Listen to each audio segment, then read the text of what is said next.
est-ce que c'est un monologue ou est-ce que c'est un dialogue? Et la question se pose pour moi parce que c'est un monologue, c'est toujours la même personne qui parle, mais en même temps, elle fait les questions et les réponses.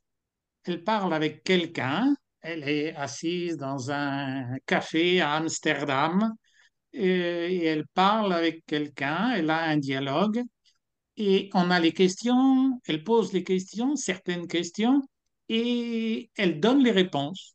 Donc, c'est toujours elle qui parle. Donc, pour moi, c'est une question. Est-ce que c'est un monologue, un dialogue? Bon, c'est un peu les deux. Je m'ai senti dans la première lecture du livre, je m'ai senti Je me suis... interrogée moi-même. Je Ah, croyais que Jean-Baptiste Clamence m'avait par interlocuteur. J'étais l'interlocuteur de Clamence. d'accord. Et il y avait une autre chose qui m'a choquée, qui a été que et pour moi, dans ma première lecture, pour moi, il est un menteur, Oui, Jean-Baptiste. Et il même se présente comme Janus, non? Janus, le dieu oui. romain Mhm. qui a deux faces, des Deux faces, faces, deux deux faces, deux faces. visages. Il est un juge qui doit préserver, doit faire la défense des veuves et des enfants, et il voulait les tuer, précipiter, euh, empujer, Mais presser, poussé, presser, presser les aveugles. Et il voulait des donneurs de cachetes, des donneurs de des tapes. Juif, les les juifs. enfants dans les métros. Je, je lisais ça et il avait une double vie, Oui, au moins. mais je crois que il raconte l'histoire de presque tout le monde.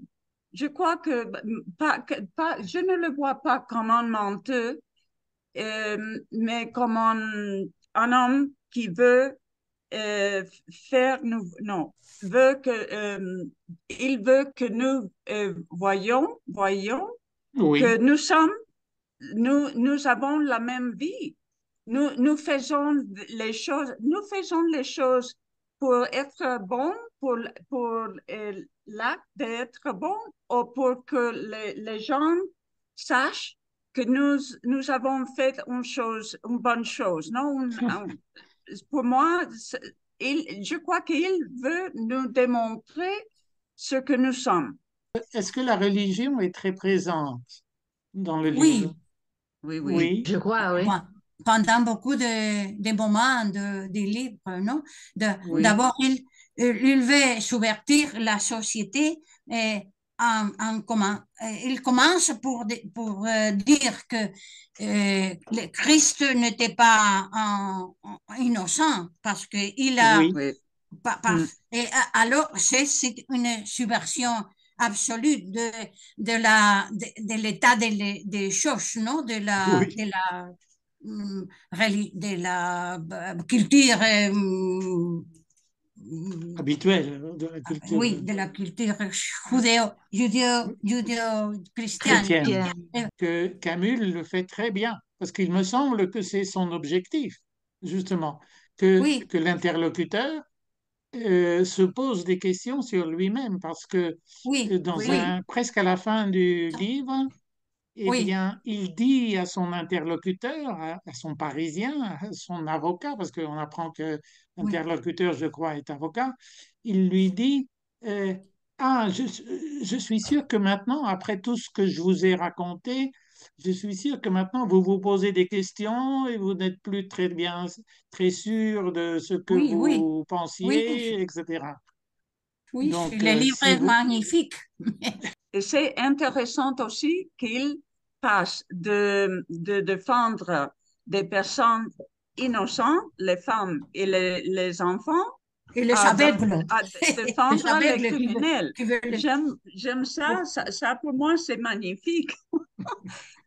C'est un D'accord. changement, c'est parce que pour moi c'est son visage réel.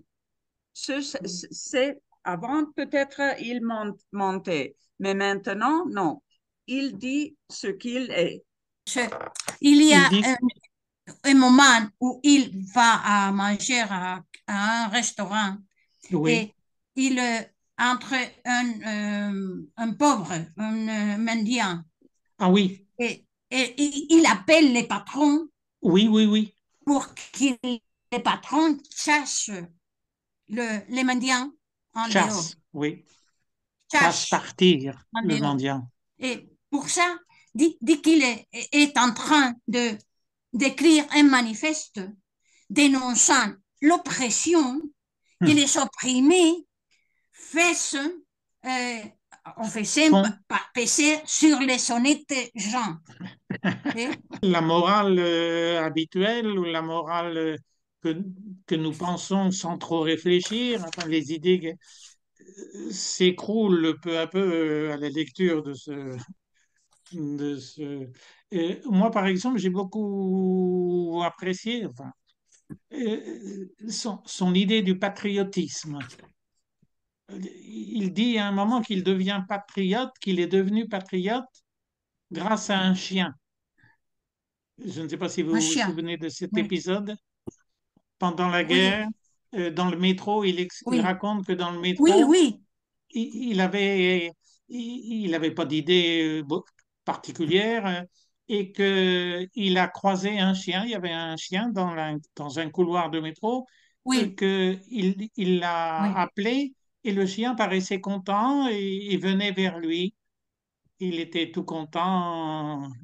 Et à ce moment-là est apparu un officier allemand et c'était sûrement pendant l'occupation à Paris, bien attends, sûr, oui, un officier allemand, et oui, qui, en passant, a touché la tête du chien, a caressé le chien. Et à ce un moment-là, le chien, chien est parti avec oui, l'officier avec allemand. l'allemand, Et oui, le oui, narrateur explique oui, ça l'a beaucoup contrarié de de penser que le chien allait devenir la mascotte de, d'un régiment allemand et que à partir de ce de, moment-là, il s'est senti patriote pour défendre la patrie. patriote. Oui, c'est tout à fait étonnant, bien sûr. Oui, Je pense, si je me rappelle bien, qu'il y a un point en commun entre Sartre et Camus et toute l'époque, la période après-guerre, d'après-guerre, tout ça, qui est les questionnements du sujet, non? oui, De l'individu. oui, Et moi, je suis pas sûre parce que je me rappelle pas très bien. Mais Camus, moi, je dirais qu'il est un croyant laïque, dans le sens où, en fait, il est complètement, c'est la lecture que je fais, oui, complètement torturé oui, par Oui, sa vision du sujet occidental d'après-guerre. oui. Le personnage principal, bon, le narrateur, est un Parisien qui a Mhm. vécu à Paris, etc., et qui maintenant, peut-être à 45-50 ans, peut-être, au moment du récit, et qui vit donc à Amsterdam euh, d'une façon un peu... qui passe son temps au Mexico City. Et il passe son temps à parler avec les gens Mhm. qui viennent et il leur raconte des choses sur la vie, sur sa vie, etc. C'est ça Je- l'histoire, hein, non, l'histoire de... Et au début, ça se passe donc dans le Mexico City, mais après, il accompagne le Parisien qui a motivé cette discussion. Au début, il l'accompagne dans Amsterdam et même à la fin, il lui dit, demain, si vous voulez venir chez moi, et la fin du livre, ça se passe chez le narrateur. Hein. Oui, C'est pour ça il explique qu'il est un petit peu malade, qu'il est sur son lit. Il explique l'histoire du tableau dont vous parliez, oui, Martin. Le oui. tableau qui est dans un meuble qui a été volé. Et il Mhm. imagine déjà ce qu'il raconterait au juge si quelqu'un venait le Oui, prendre pour le juger, de garder les un- juges réels. le juge Et c'est réel. une Ben oui, histoire réelle aussi, non? C'est bien une sûr, histoire. Mhm. bien sûr, tout à fait étonnant. À un autre moment, il parle, il y a beaucoup d'histoires, vous en avez cité plusieurs, et à un moment, il parle de l'esclavage. Oui, oui, Ah oui.